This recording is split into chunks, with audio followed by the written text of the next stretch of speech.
berbakso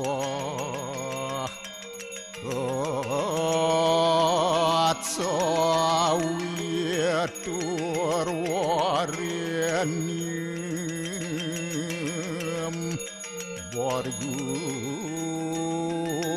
dewa sidiamahi diwa porocu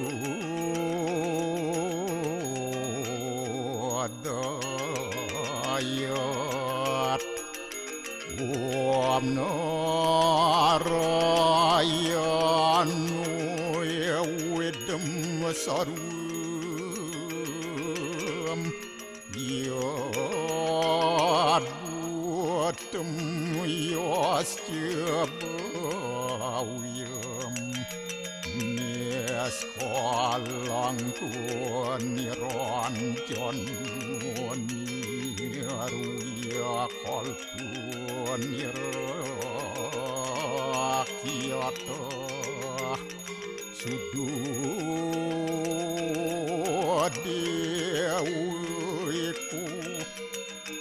narayanu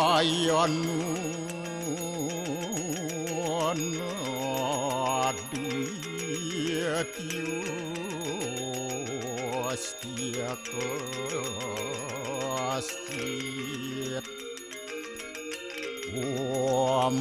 tuam siwa tuam dewa ia suara param suara Warahma Wisnu Asya Rudrasya Warusah Paryaki Ratita Ampapukaram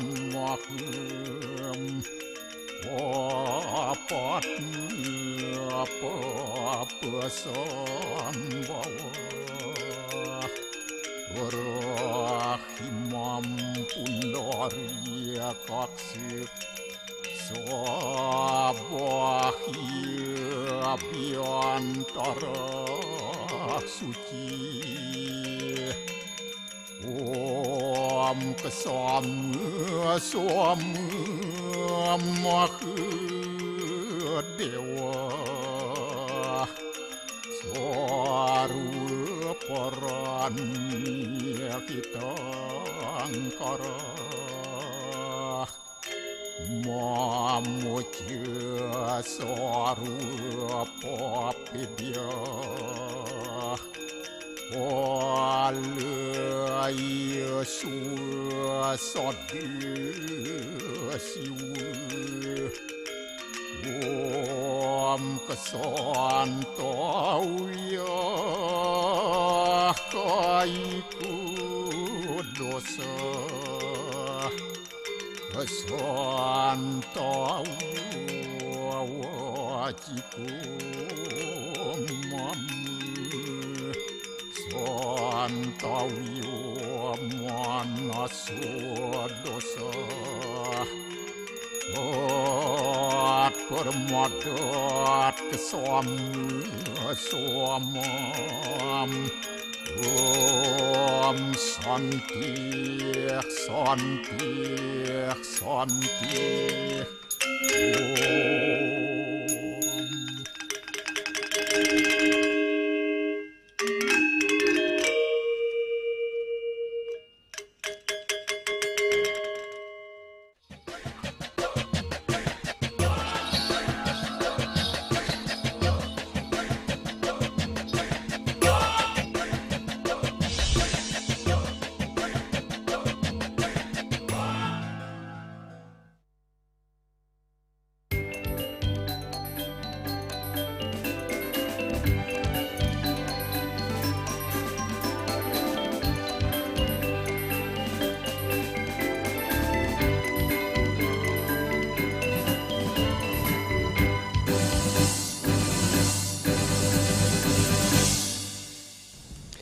Om Swastiastu.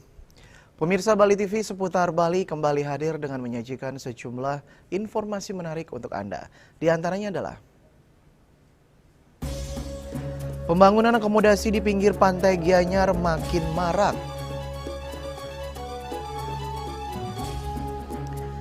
Bali perlu memiliki kewenangan khusus dalam mengelola investasi. Jangan lewatkan juga informasi menarik lainnya yang sudah disiapkan tim redaksi kami. Bersama saya Dwi Puryawan, inilah Seputar Bali selengkapnya.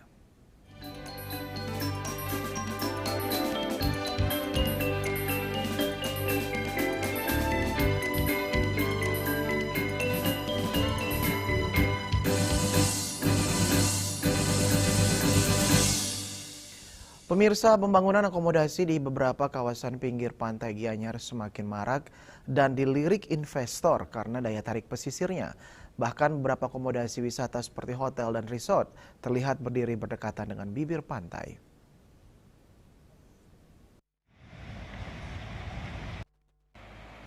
Pantai Purnama Sukawati Gianyar merupakan salah satu pesisir yang ramai dikunjungi wisatawan. Hamparan pantai membentang menarik perhatian wisatawan untuk bermain snorkeling. Daya tarik salah satu pesisir Gianyar ini juga semakin dilirik oleh investor untuk mendirikan akomodasi seperti resort dan villa. Salah satunya yang berdiri di sebelah kanan pintu masuk Pantai Purnama ini. Dari pantauan tim liputan, setidaknya 4 akomodasi telah berdiri dan beroperasi. Terlihat jarak pembangunan akomodasi ini cukup berdekatan dengan bibir pantai.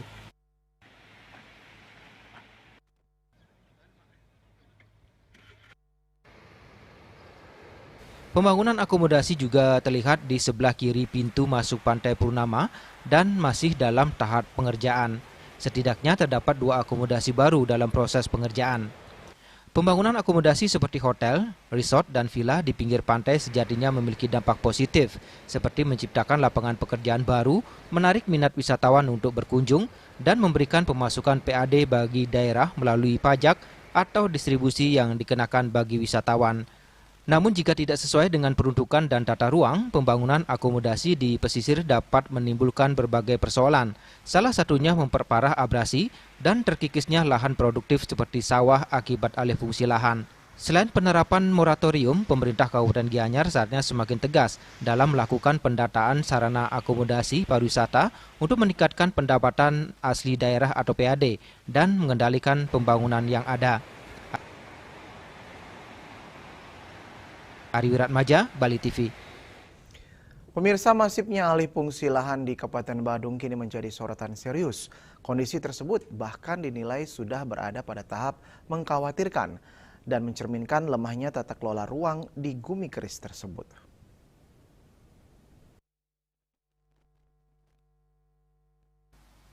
Anggota Komisi 1 DPRD Kabupaten Badung menyoroti semakin masifnya alih fungsi lahan di Badung yang kini dinilai sudah berada pada tingkat mengkhawatirkan. Ia menegaskan kondisi ini menunjukkan adanya persoalan serius dalam tata kelola ruang yang belum tertangani dengan baik. Menurutnya penyebab utama maraknya alih fungsi lahan adalah pertumbuhan ekonomi yang tidak terkendali. Dorongan pembangunan datang tidak hanya dari sektor pariwisata, tetapi juga dari meningkatnya kebutuhan tempat tinggal seiring pertumbuhan penduduk. Akibatnya pengaplingan lahan secara besar-besaran untuk pembangunan perumahan terjadi hampir di setiap wilayah. Puspenegara menilai akar masalah sesungguhnya terletak pada lemahnya supervisi dan penegakan hukum terhadap pelanggaran tata ruang. Mengendalikan laju alih fungsi lahan ini, menurut saya yang paling penting adalah kita sudah memiliki RT/RW, Rencana Tata Ruang Wilayah. Di kabupaten namanya RTRK, Rencana Tata Ruang Wilayah Kabupaten, yang turunannya adalah RDTR, Rencana Detail Tata Ruang Wilayah. Di sana sudah mengatur dengan jelas mana zona yang boleh dibangun, mana zona yang nggak boleh dibangun, mana zona LSD, mana LP2B, mana zona perlindungan setempat, mana perlindungan jurang, kemudian mana yang merupakan konservasi, dan mana yang jalur hijau. Sebenarnya itu sudah jelas. Pemerintah daerah diharapkan segera memperkuat pengawasan serta penegakan hukum terhadap setiap pelanggaran tata ruang. Tanpa langkah tegas, Bali dan Kabupaten Badung pada khususnya dikhawatirkan akan kehilangan keseimbangan antara pembangunan dan kelestarian lingkungan yang menjadi daya tarik utamanya. Yana, Bali TV. Fraksi DPRD Kabupaten Buleleng sepakati Ranperda tentang perubahan kelima atas Peraturan Daerah Kabupaten Buleleng nomor 13 tahun 2016 tentang pembentukan dan susunan perangkat daerah untuk segera dibahas sesuai mekanisme hingga ditetapkan menjadi peraturan daerah.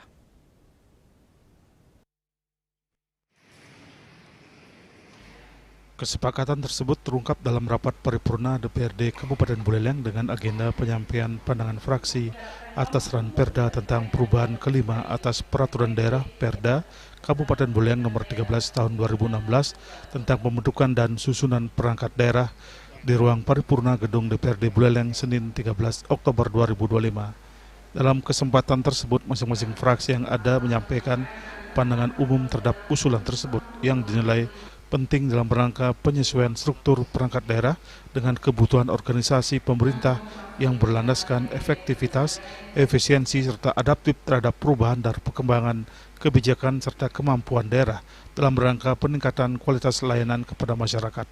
Gemukan yang kemarin, satu bisa juga pemborosan anggaran, dan hari ini tujuannya adalah efisiensi. Dan mudah-mudahan dalam perjalanannya apa yang menjadi pemikiran pemerintah sama dengan OPD yang dibentuk bisa gesit, walaupun nanti memang banyak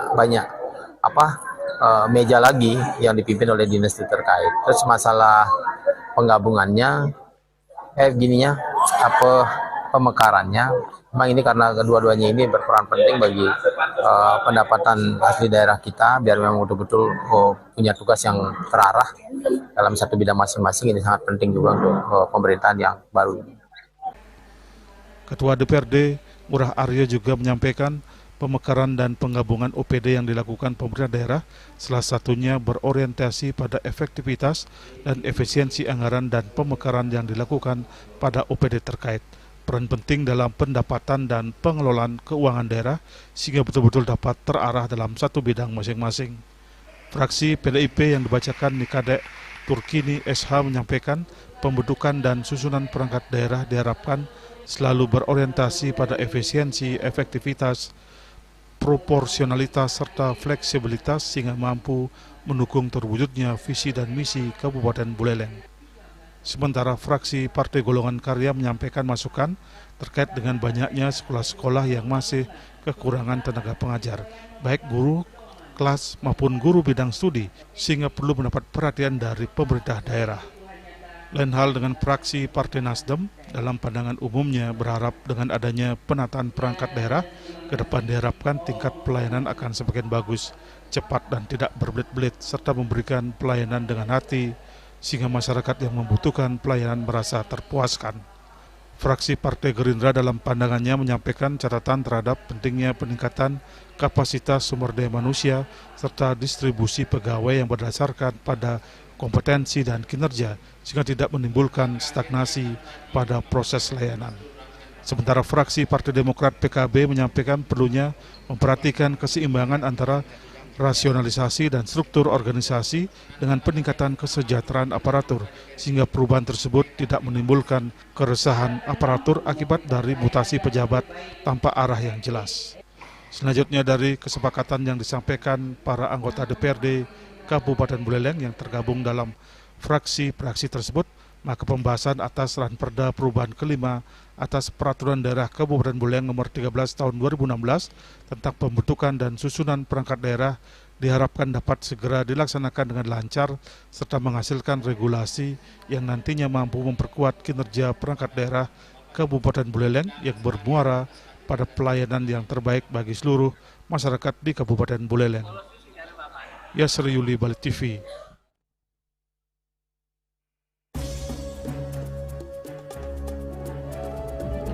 Bali perlu memiliki kewenangan khusus dalam mengelola investasi. Kami segera kembali dengan laporannya sesaat lagi.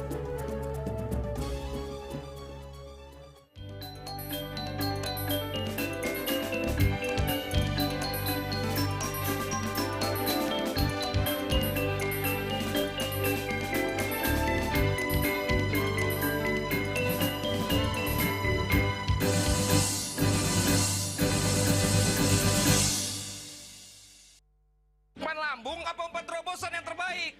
Rido! Do! segar-segar, luwak white coffee. Luwak white coffee less sugar dulu. Wah.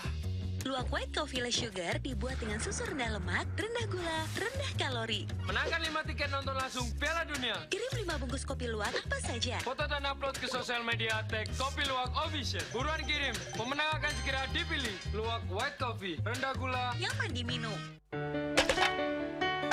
Emco, cat kayu dan besi. Dia percaya diri kalau senyumnya ya ada yang kuning-kuning, ada segala macam. Sekali lagi saya bilang pencabutan bukan adalah solusi. Pasien-pasien dengan support suami, support anak-anaknya, menantunya, cucu-cucunya itu luar biasa. Sakit yang terkontrol kita tidak sebut sebagai sakit. Sehat pada usia lanjut dilihat dari... Saksikan Harmoni Bali setiap minggu pukul 16 WITA hanya di Bali TV.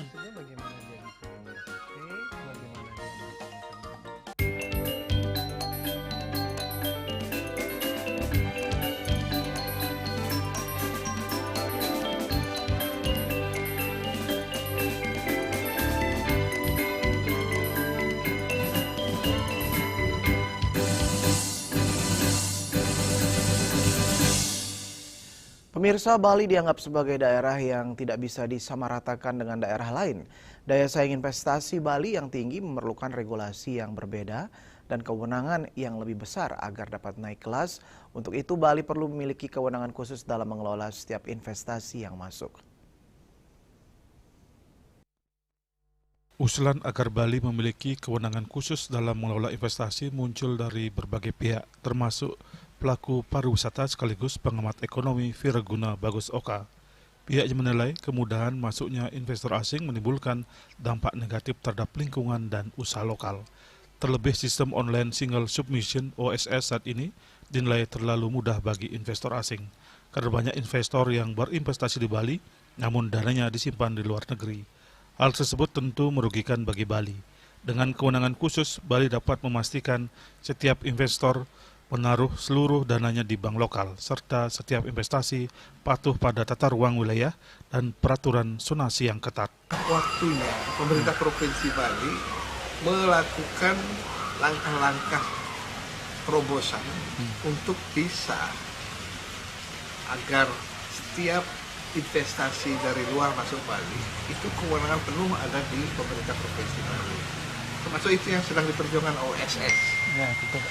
Itu sudah waktunya sangat mendesak untuk bisa untuk menjadi kewenangan pemerintah provinsi atau pemerintah daerah atau pemerintah kota, sehingga dana yang masuk bisa dipastikan dan terukur untuk kepentingan Bali sepenuhnya.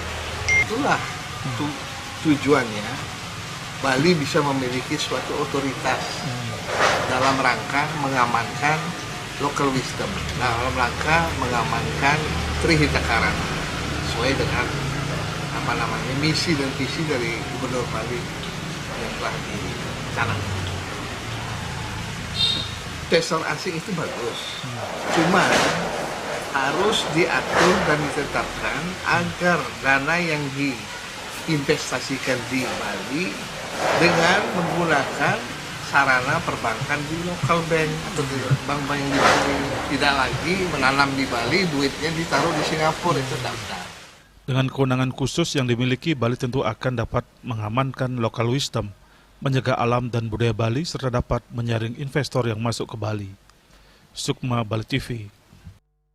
Kedatangan wisatawan asing ke Bali tentu mendorong tambahan devisa negara. Berbagai kalangan mengetahui bahwa Bali menyumbang devisa sekitar 40% untuk negara.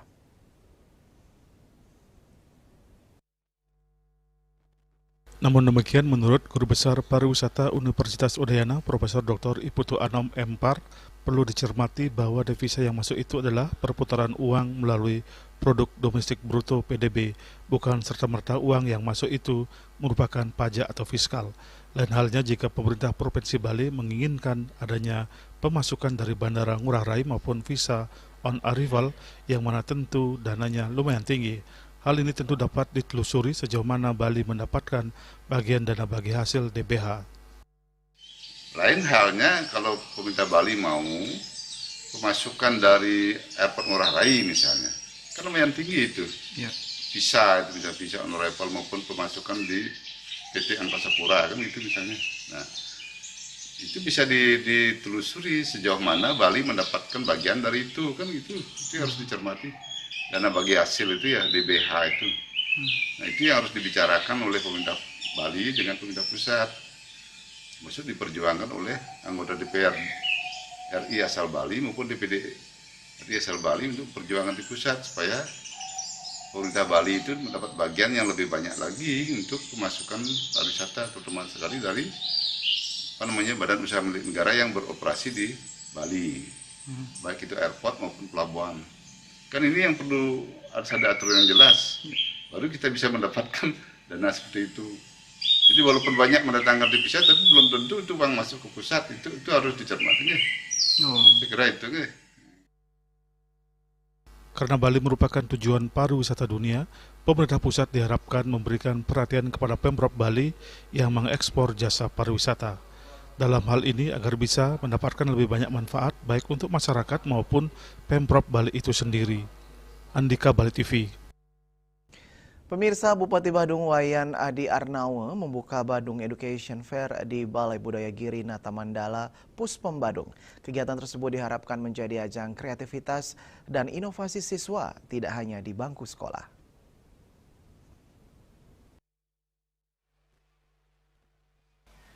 Badung Education Fair 2025 dibuka Bupati Adi Arnawa didampingi Ketua DPRD Badung Gusti Anom Gumanti dengan pemukulan gong dengan tema Kolaborasi untuk Negeri Pendidikan Inklusif Budaya Lestari dan Teknologi Cerdas Badung Education Fair 2025. Diawali tari sekar Jepun dari anak-anak SMP 2 Kuta.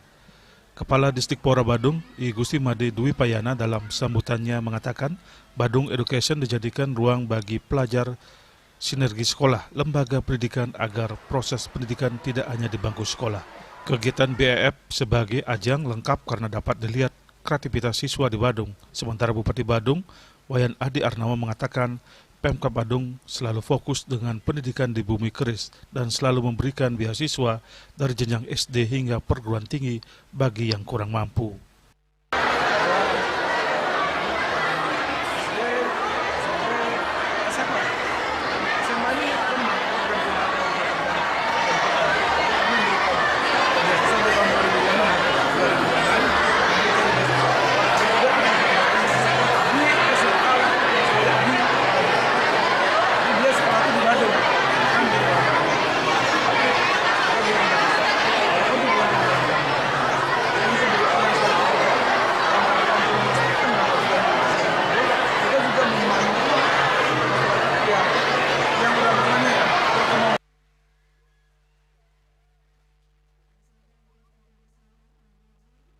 Pada kesempatan ini dianugerahkan Kejar Award 3 sekolah yang mendapatkan apresiasi SMP 5 Mengui, SMP 1 Abian Semal, dan SD 1 Kerobokan.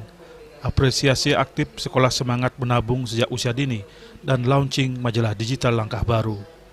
Badung Education Fair 2025 berlangsung 2 hari 14 dan 15 Oktober 2025.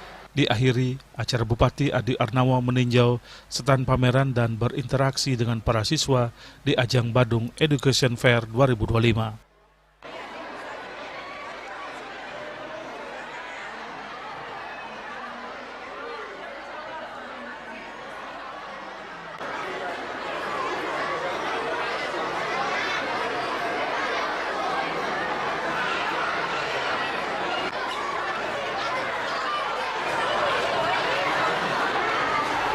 Agus Sudarmi ke Bali TV.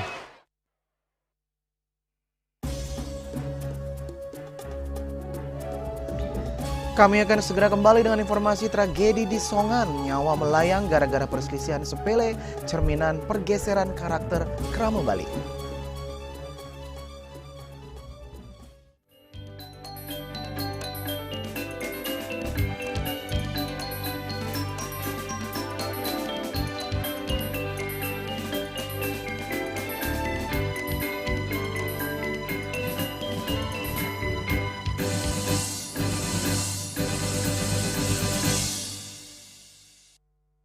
Lambung apa umpan terobosan yang terbaik?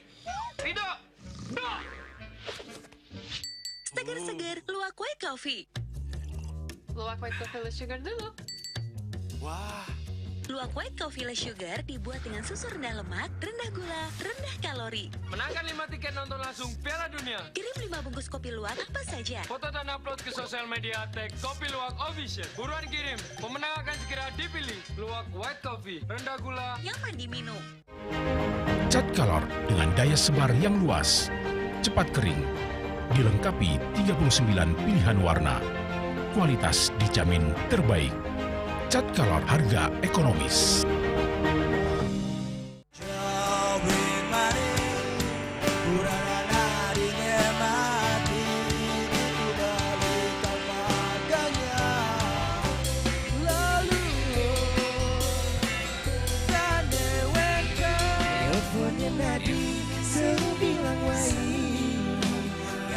Semangat mengkuli kota Paris edot engi portu sing ngelah pipes.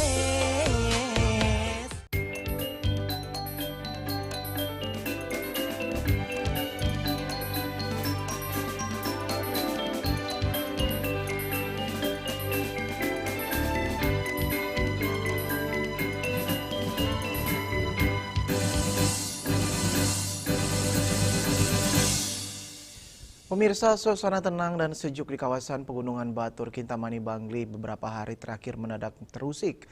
Sebuah peristiwa tragis terjadi di wilayah desa Songan, di mana pertengkaran antara sesama krama berujung pada perkelahian dan akhirnya menelan korban jiwa. Perselisihan yang dipicu oleh persoalan sepele, yakni urusan lahan parkir untuk kepentingan pariwisata, justru menjadi pematik amarah yang berakhir dengan pembunuhan. Peristiwa ini bermula dari adu argumen yang memanas hingga berujung penggunaan senjata tajam. Tak disangka, suasana yang seharusnya damai di desa berhawa sejuk itu justru berubah mencekam. I Gusti Ketut Widana, dosen pendidikan agama Hindu UNHI, menilai bahwa kejadian ini menjadi fenomena sosial yang patut direnungkan bersama. Ia menyebutkan bahwa peristiwa di Songan mencerminkan adanya pergeseran karakter dan nilai-nilai luhur krama Bali yang selama ini dikenal dengan kelembutan, keluhuran budi, dan semangat kebersamaan dalam konsep suka duka, nyamu braya, dan druenan sarang. Sekarang sudah terbalik. Kalau dulu suka duka artinya berbagi dalam suka dan duka, sekarang suka membuat orang duka. Kalau dulu nyamu braya artinya saudara saling menyayangi, sekarang justru saling bantai. Padahal krama Bali juga punya konsep druenan sarang, artinya semua punya kekurangan dan kelebihan, bukan druenan diserang dengan senjata.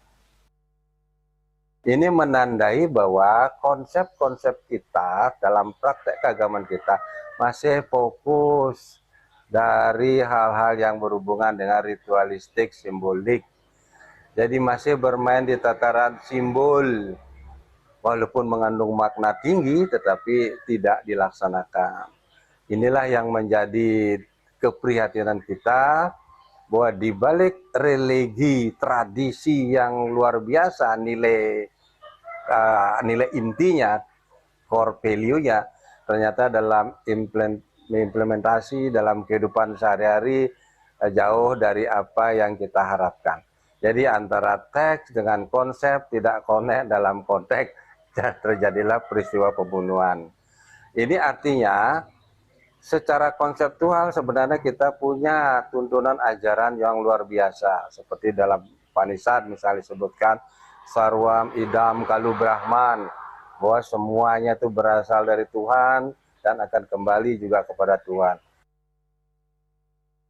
Ketut Widana menambahkan yang lebih disayangkan adalah peristiwa ini terjadi di kawasan yang begitu sakral dan religius seperti Batur dan Songan. Kawasan ini dikenal memiliki pura-pura kahyangan jagat yang rutin menggelar berbagai upacara yadnya besar. Ironisnya saat peristiwa berdarah itu terjadi di kawasan suci itu justru sedang ada karya yadnya. Ini sangat mencederai kesucian tempat tersebut.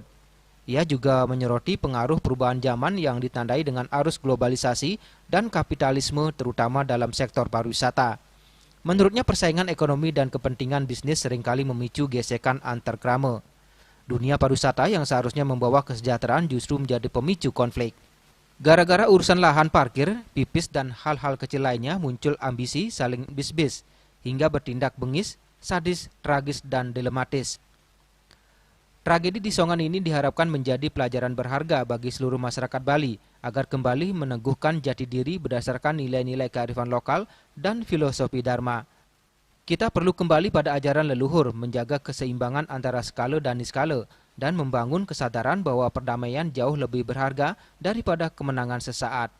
Hendra, Bali TV.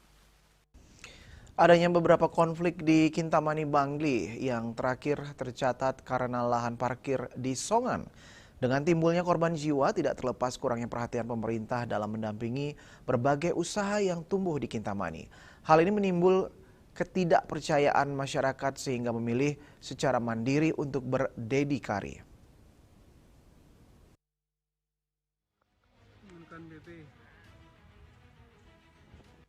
Menurut pengamat hukum yang juga seorang pengacara asli Kintamani, Made Somya, berbagai rangkaian konflik yang ada di Kintamani dinilai adalah sebuah pembiaran akibat dari tidak didampingi masyarakat oleh pemerintah yang sedang berusaha untuk berdikari di Kintamani.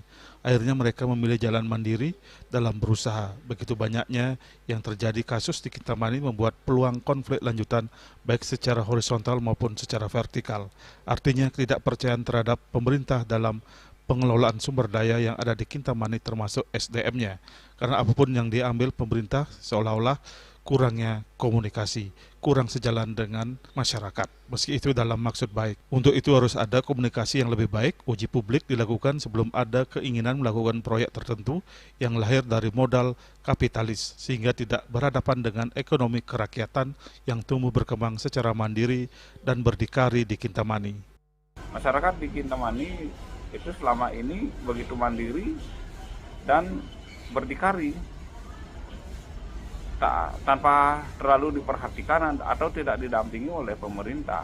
Kenapa? Jadi terlihat dari situasi pertanian, mereka membangun glamping-glamping sendiri, kemudian membuat keramba-keramba tersendiri, tour jeep sendiri. Itu juga bagian dari sifat kemandirian yang bagi saya tidak didampingi oleh pemerintah. Karena tidak didampingi oleh pemerintah, pada akhirnya mereka bisa berkonflik sendiri di internal masyarakat. Mereka tidak tahu rule, tidak dikasih rule, tiba-tiba bersaing dengan kapitalis yang datang dari luar, apalagi mereka tidak punya akses untuk perizinan, SLF, model seperti itu. Raiswantaro, Bali TV. Pemirsa, peristiwa perkelahian antar warga yang menelan korban jiwa di Banjartabu, Desa Songan, Kintamani Bangli beberapa waktu lalu mendapat perhatian khusus dari berbagai kalangan. Dari sudut pandang psikologi, insiden tersebut diperkirakan terjadi akibat kurangnya kemampuan dalam memproses atau meregulasi emosi, sehingga kemarahan yang tidak terkelola dengan baik dapat berujung pada pertikaian. Psikolog Nena Mawarsari menjelaskan bahwa setiap individu memiliki tingkat kemampuan regulasi emosi yang berbeda-beda.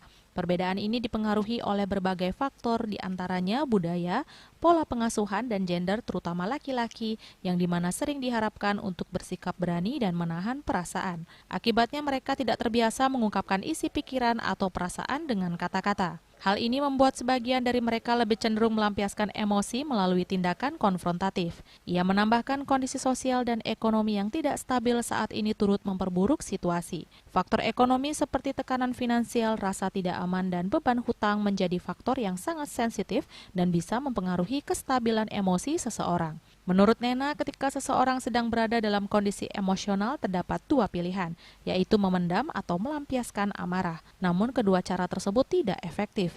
Yang paling tepat adalah memproses atau meregulasi emosi yang kemampuan untuk mengenali, memahami, dan menyelesaikan emosi dengan tuntas agar tidak meninggalkan luka batin. Caranya adalah dengan menerima perasaan itu apa adanya, bukan melawannya. Pada umumnya kan setiap manusia, setiap orang itu punya kemampuan meregulasi emosi itu berbeda-beda.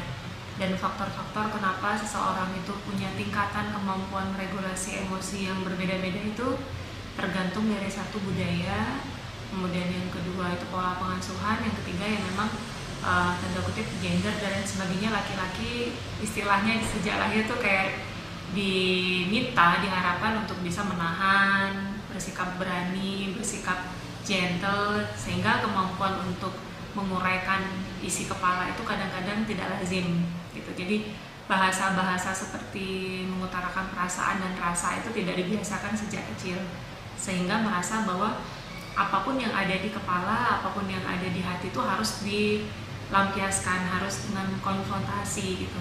Nah kebetulan mungkin situasi saat ini kan istilahnya ekonomi sedang tidak baik-baik saja, atau mungkin akumulasi dari permasalahan-permasalahan individu tersebut sejak dulu berkumpul menjadi satu frekuensi ya. Jadi istilahnya sama-sama membawa luka-lukanya masing-masing, sehingga tingkatan emosinya, frekuensinya jadi tinggi, sehingga mudah sekali terpicu untuk emosi secara massal gitu. Lazimnya orang kalau emosional kan kalau tidak memendam, melampiaskan. Sayangnya kedua hal tersebut tidak efektif. Yang efektif adalah memproses, meregulasinya. Nah, keterampilan dan kemampuan inilah yang sebaiknya masing-masing individu tuh miliki gitu.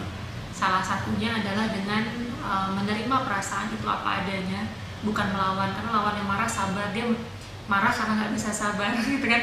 Jadi kayak berantem dengan isi kepalanya. Tapi menerima bahwa saya bisa marah, saya marah karena apa, tanggung jawab saya untuk menurunkan emosi itu bagaimana, kemudian apa yang bisa saya lakukan untuk bisa menyelesaikan masalah ini, sehingga tidak ada bibit sedikit pun yang tertinggal dari kemarahan dan dendam tersebut. Nah kita kan nggak tahu yang kemarin terjadi itu adalah dendam akumulasi tahun berapa, apakah mungkin karena leluhurnya atau karena keturunan yang sebelumnya punya cerita dendam, nah, itu kan kita tidak tahu. Jadi regulasi emosi itu adalah menuntaskan emosi itu sehingga tidak tersisa menjadi luka batin yang lain.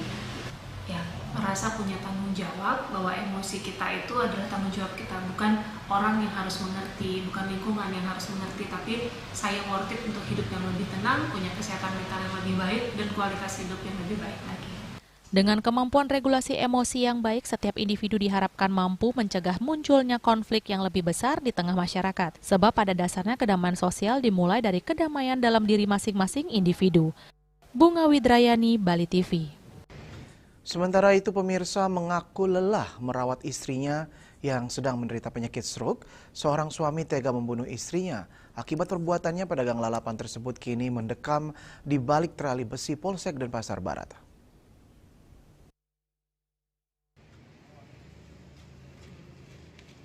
Sunardi, 45 tahun asal Magetan yang keseharian tinggal di rumah kos di Jalan Subur, Pemecutan, Denpasar Barat, digiring petugas unit Reskrim Polsek Denpasar Barat.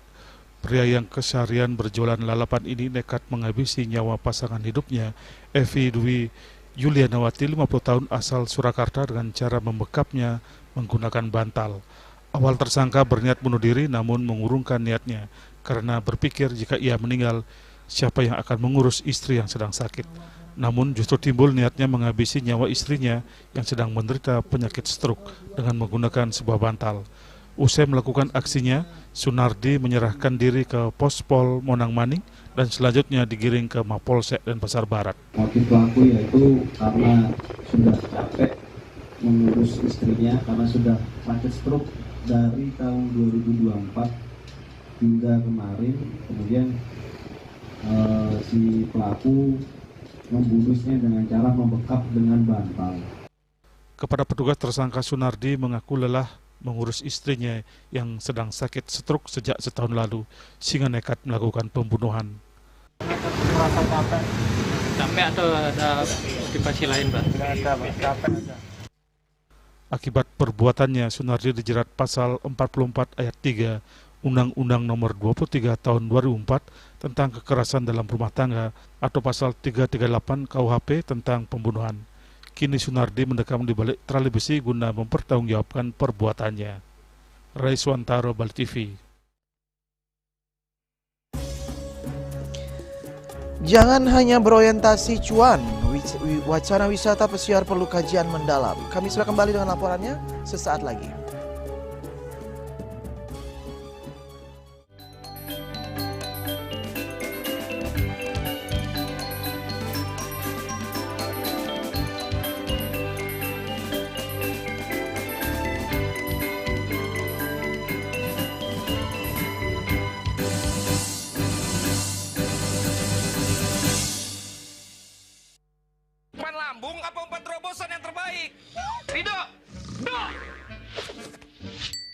segar, luwak white coffee. Luwak white coffee less sugar dulu. Wah. Luwak white coffee less sugar dibuat dengan susu rendah lemak, rendah gula, rendah kalori. Menangkan 5 tiket nonton langsung Piala Dunia. Kirim 5 bungkus kopi luwak apa saja. Foto dan upload ke sosial media Kopi Luwak Official. Buruan kirim. Pemenang akan segera dipilih. Luwak white coffee, rendah gula, nyaman diminum. Tingkat emisi global dari mobil adalah ancaman serius. Pencemaran udara, termasuk debu halus yang diakibatkan oleh mobil, dianggap sebagai masalah serius bagi masa depan kita.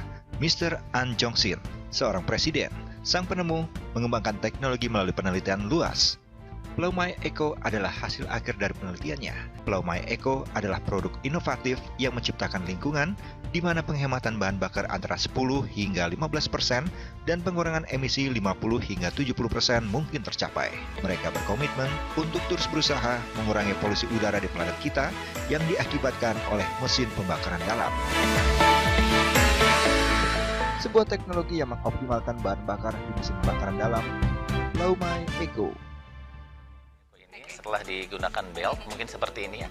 Belt ini diikat kepada saringan bensin, saringan udara, dan ini masukkan ke bensin langsung, ya. Semudah itu? Semudah itu. Masa sih? Dan jadi hanya dimasukin? untuk sekali, untuk selamanya, tidak harus di-refill lagi, ya. Ini adalah salah satu kendaraan operasional. Terlihat kan bedanya? Nah, perubahannya kan? Signifikan ya, turunnya banyak ini. Kamu masih nggak percaya kan? Iya, apakah di motor juga bisa kayak gitu? Nah, ini nanti kita akan buktikan juga di motor ya. Nah, ini digunakan kembali di kendaraan motor yang besar ya, kapasitas tangkinya. Dan saya mendapat informasi, Karina, bahwa satu Ploumai Eco ini yang satu batang ini, itu sebetulnya untuk 10 liter satunya. Nah, ini kembali kita akan lihat nih, Karina. Ini yang sudah, ini akan dikenakan, dimasukkan ya, Ploumai Eco-nya. Ini berapa bar ya? 2 ini bar 2. Ya? Ini kurang lebih dicobanya 2 jam kemarin. Nah, ini sudah kurang lebih 2 jam nih.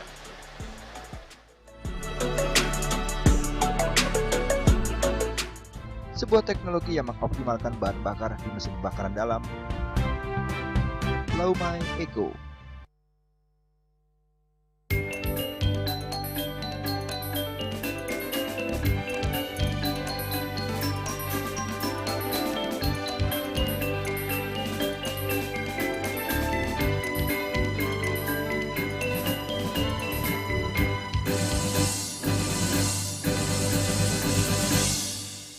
Terima kasih Mirsa, Anda masih bersama kami di seputar Bali. Rencana pengembangan wisata kapal pesiar di kawasan Danau Batur, Kintamani, Bangli menuai berbagai sorotan.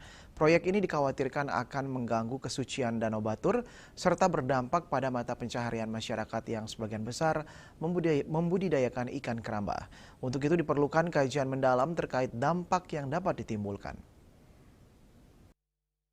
Wacana pengembangan wisata kapal pesiar di Danau Batur mendapat tanggapan dari Parisada Hindu Dharma Indonesia PHDI Provinsi Bali. Ketua PHDI Bali, Nyoman Kenak, mengingatkan agar rencana tersebut dikaji secara mendalam. Kenak menyebutkan ada 2 aspek yang perlu dipertimbangkan, yakni terkait kesucian dan kelestarian Danau Batur. Pasalnya Danau Batur merupakan hulu yang disucikan sebagai konsep Danu Kerti. Untuk itu pengembangan wisata di kawasan suci seperti Danau Batur tidak bisa hanya dilihat dari sisi ekonomi atau teknologi ramah lingkungan. Namun perencanaan harus memperhatikan aspek kesucian danau secara skala demi skala, menjaga lingkungan hidup, daya dukung, serta kapasitas sosial masyarakat sekitar. Untuk itu pihaknya menekankan rencana wisata kapal pesiar ini tidak hanya berorientasi pada bisnis atau keuntungan cuan semata, namun harus melewati berbagai kajian secara mendalam dan mempertimbangkan dampak lingkungan yang ditimbulkan. Kita harus melihat dari beberapa aspek, jangan melihat dari segi keuntungan atau bisnis saja, kan itu perlu digaji. Intinya itu beberapa harus memperhatikan multi aspek yang perlu dikaji lagi, kan itu. Yang pertama adalah SKTR-nya ya, kesesuaian surat tata ruangnya itu kan apakah sesuai, kan itu UKL, UPL-nya itu yang perlu juga diperhatikan. Tapi dari segi sosial demografi, jangan sampai keberadaan itu kapal pesiar itu mengganggu atau mematikan perekonomian rakyat kecil di sana gitu loh. Jangan sampai seperti itu. Tapi yang terpenting adalah sekarang bagaimana kita menjaga dari aspek kesucian danau itu melalui Danau Kerti, kan gitu. Itu yang terpenting. Apalagi sekarang banyak sekali masukan dari masyarakat, apakah itu penggiat lingkungan, masyarakat sendiri, dan juga beberapa tokoh DPR contohnya, kan gitu, ada DPD juga yang intinya keberadaan itu, izin-izinnya itu dikaji lagi, kan gitu. Jangan sampai mengganggu, jangan sampai kita selalu mendengung-dengungan yang namanya Trihita Karano, kan gitu, pokoknya Ajagang Bali, tapi kenyataannya ya kontradiktif pelaksanaannya gitu. Implementasi ajaran Trihita Karano juga harus dikedepankan. Jangan hanya menjadi jargon semata, perlu tindakan nyata dalam menjaga alam, dalam hal ini kesucian Danau Batur. Sukma, Bali TV. Garis pantai di sepanjang Kuta, Legian sampai dengan Seminyak telah mengalami abrasi kurang lebih 5,3 km. Saat ini pemerintah telah membangun proyek breakwater untuk mengembalikannya ke kondisi semula. Menteri Koordinator Bidang Infrastruktur dan Pembangunan Kewilayahan Menko IPK Agus Harimurti Yudhoyono (AHY) saat meninjau proyek breakwater di Pantai Kuta mengungkapkan pada peta kondisi tahun 1980-an dengan kondisi hari ini telah terjadi abrasi 15 hingga 20 meter. Mengatasi hal itu, saat ini telah dikerjakan proyek breakwater yang merevitalisasi bibir pantai di sepanjang Kuta, kemudian Legian sampai dengan Seminyak. Pihaknya ingin mengembalikan pada kondisi awal dan merupakan bagian dari pembangunan infrastruktur untuk melestarikan alam. Terdapat 5 breakwater yang sedang dikerjakan yang saat ini progresnya baru mencapai 18%. Setiap breakwater memiliki panjang kurang lebih 110 meter dengan ketinggian tertentu yang sudah dihitung agar dapat memecah ombak, termasuk nantinya akan diisi kembali dengan pasir dengan anggaran kurang lebih 260 miliar rupiah. Saat ini sedang terus dikerjakan sebuah proyek breakwater sekaligus merevitalisasi bibir pantai di sepanjang Kuta, kemudian Legian, sampai dengan Seminyak. Ada kurang lebih 5,3 km garis pantai yang sudah mengalami abrasi. Tadi dijelaskan di atas peta jelas sekali kondisi tahun 1980-an dengan kondisi hari ini. Mundurnya terjadi abrasi itu bisa dikatakan hingga 15-20 meter. Nah, kita ingin lakukan yang namanya sand nourishment, dikembalikan pada kondisi awalnya. Ini adalah bagian dari pembangunan infrastruktur untuk melestarikan alam. Ditambahkan dipilih metode breakwater dan sand nourishment ini dinilai paling cocok untuk kondisi di Kuta berdasarkan penelitian. Terlebih abrasi yang terjadi cukup besar sampai 15-20 meter selama 10 tahun lebih. Raiswantara, Bali TV. Pemirsa, rokok elektrik atau vape kini semakin digemari kalangan anak muda.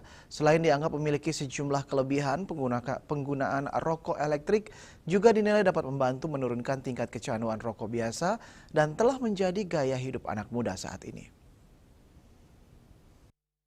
Satu vaporista di Denpasar, Abi, mengungkapkan bahwa tren yang beralih dari rokok tembakau ke rokok elektrik kini menjadi bagian dari gaya hidup anak muda masa kini. Banyak anak muda yang memilih menggunakan vape karena dianggap lebih modern dan membantu mengurangi kecanduan rokok tembakau. Selain itu, banyak toko yang menjual rokok elektrik memiliki sebuah program untuk membantu para perokok yang ingin beralih ke rokok elektrik. Selain itu, rokok elektrik juga dinilai lebih praktis dan efisien dari segi biaya. Abi menilai pengeluaran bulanan jauh lebih hemat menggunakan vape dibandingkan rokok biasa. Hal ini juga menjadi alasan mengapa banyak orang beralih, bukan hanya anak muda, tetapi juga mereka yang sudah berkeluarga bahkan lanjut usia. Abi memaparkan semakin bertambah umur tubuh biasanya tidak sekuat dulu, jadi perlu mencari alternatif yang lebih ringan.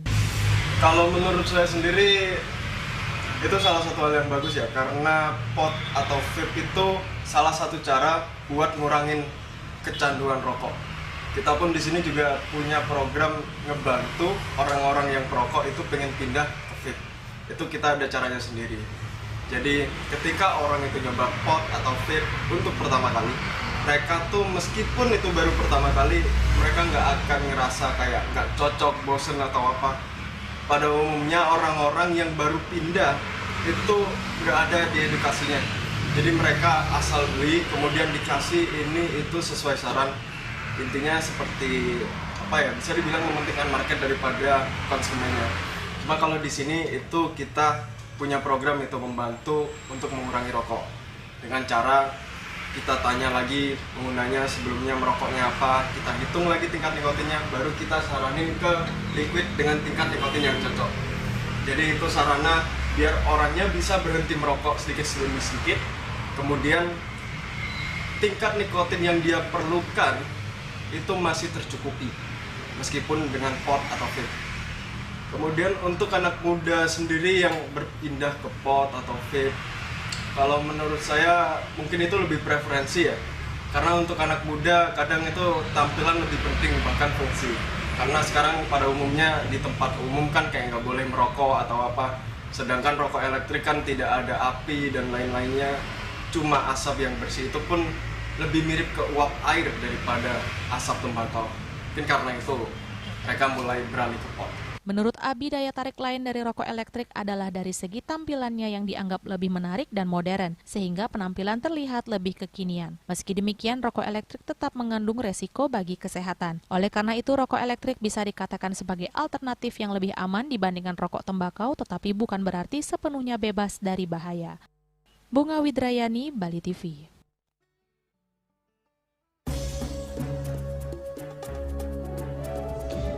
Pemirsa, jangan beranjak dulu, kami segera kembali dengan laporan pesona Pantai Pering, perpaduan pasir hitam dan hamparan rumput hijau.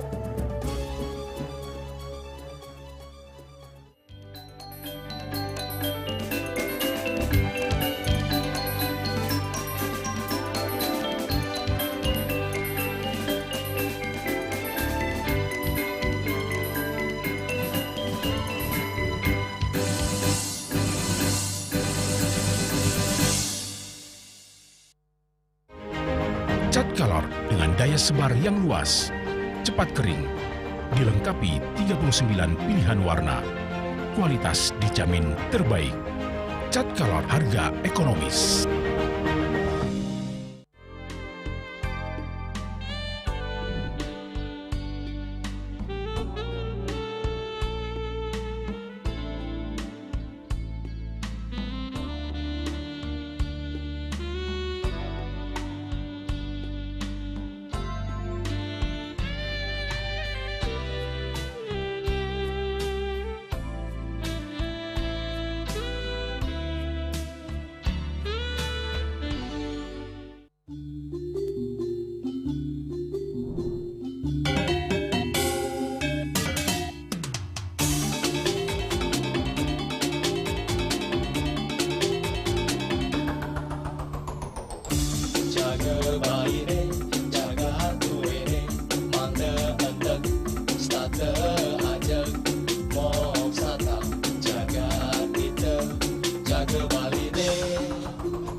Pemirsa, Pulau Bali mempunyai banyak destinasi wisata pantai yang bisa dikunjungi. Tidak hanya di Kabupaten Badung, Kabupaten Gianyar juga menawarkan pantai-pantai eksotis yang bisa pemirsa kunjungi untuk menghabiskan waktu liburan. Satu di antaranya adalah Pantai Pering, perpaduan suasana pedesaan dengan hamparan rumput hijau dan ombak yang landai, memberikan ketenangan bagi pengunjung.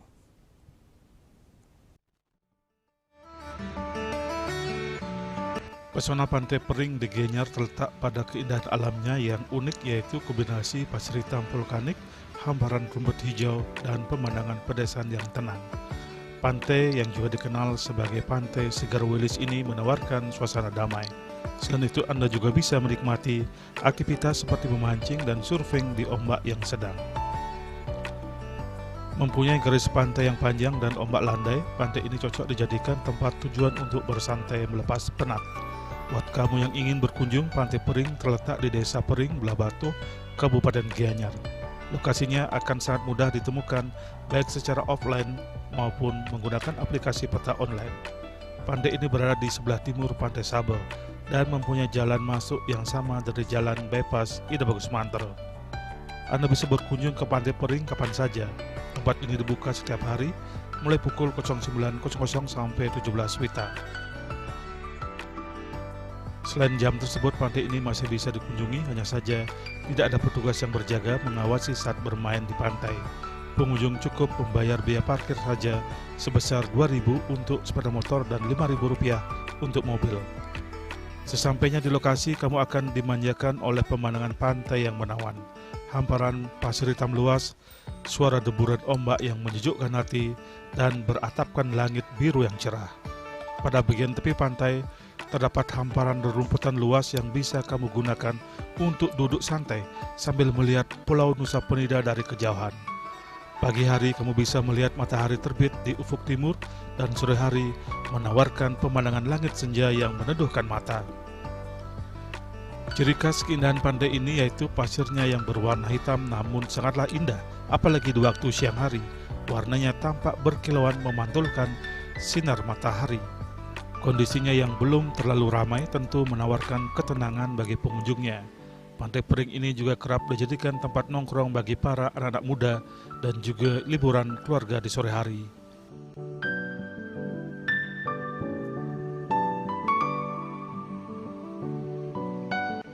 Ari Wuratmaja, Bali TV.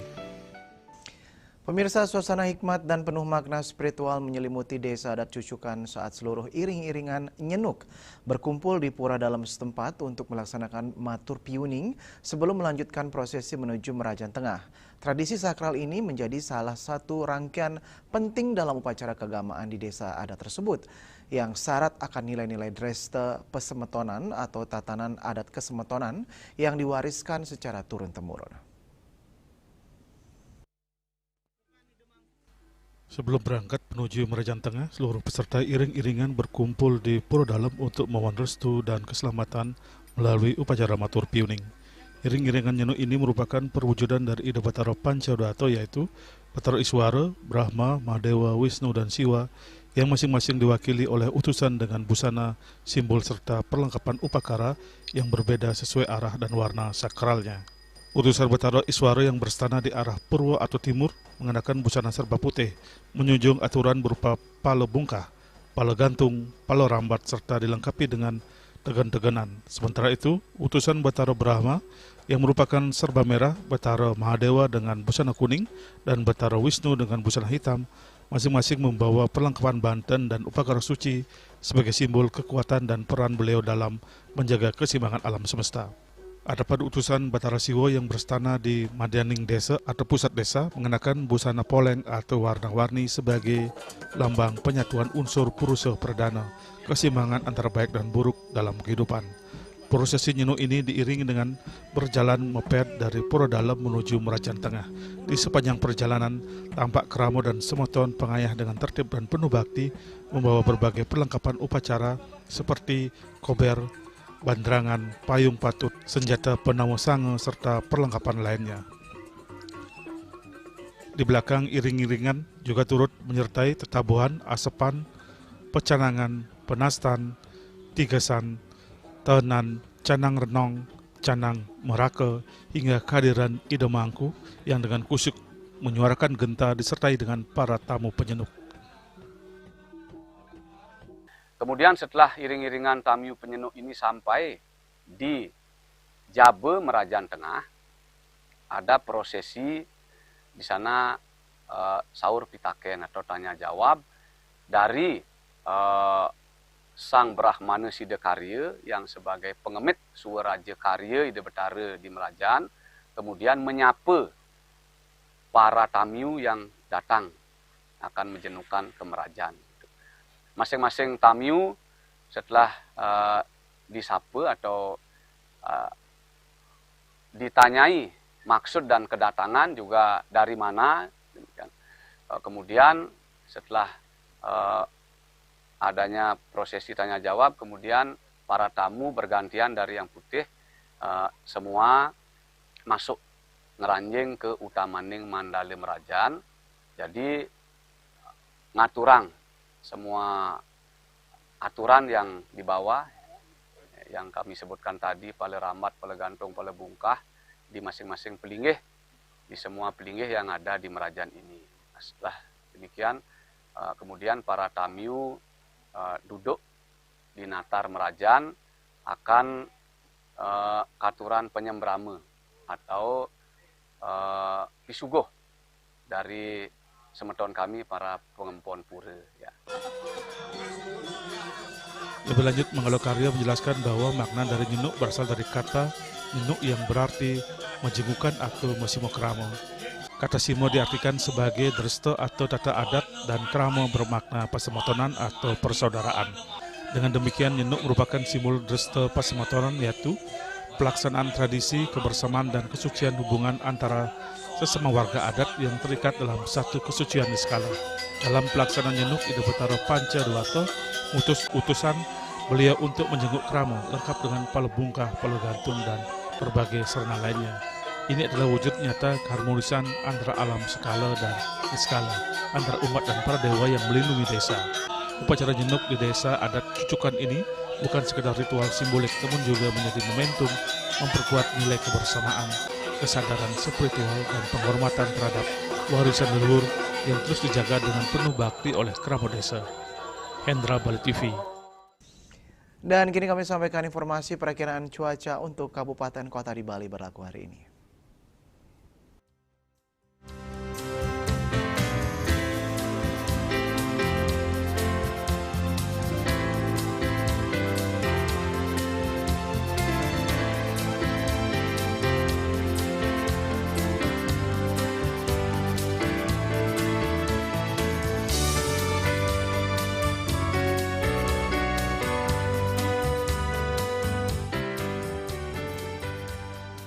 Seputar Bali bersama Minyak Apun Ganapati Usada Bali, keluarga sehat. Update terus informasi Anda dengan subscribe dan like YouTube channel Bali TV @News Bali TV. Mewakili redaksi yang bertugas, saya Dwi Priawan pamit undur. Terima kasih atas perhatian Anda dan sampai jumpa. Om Santi Santi Santi Om.